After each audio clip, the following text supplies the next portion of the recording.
Hello guys, kasama si Jomari. Hello guys, what's up guys? Dito kami dito sa bahay ni Aaron. Sa Otis kami dito.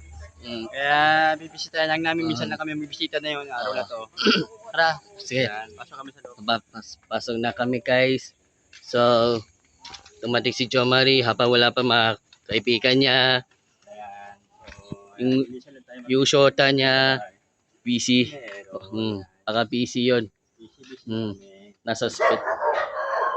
Busy pa yun. Pangan. So, ba't chinilas? Ang tatal. Wala lang po, gusto na bisitahin lang si Aaron. Stay lang namin. Abangan guys. Nagkukwento sila. Hello guys. Kumusta guys? Hello guys. Kami na kami dito ay may limisan lang kami niya. Kinukusta na lang ko siya. Namasyal siya dito. Yan, mamasyal lang kami dito kasi minsan lang kami pumasyal dito ngayon guys. Yung iba, wala pa. busy sila. Kaya mo pala no? Wala na yan. Tapos ko pa ulit pa. Hindi naman ka. Wala na yan, pareho mo na yan. Yan. Kwento. Mahapang kwento sila guys. Ayan. Mahapang kwento. Ayan guys, pag mapapagkwento po guys na yan, guys yan. Mahapang sila kwento.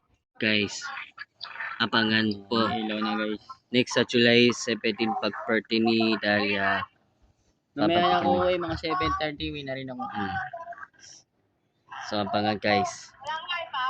Wala, Guys, everyone guys, lalabas na kami. At ito, nagkukwento lang kami. Susunod pala mahal. Guys, paalis na si Jomari. Pauwi na si Jomari. At ako naman busy ako sa bahay, nagsasaing. So abangan guys. Bigas.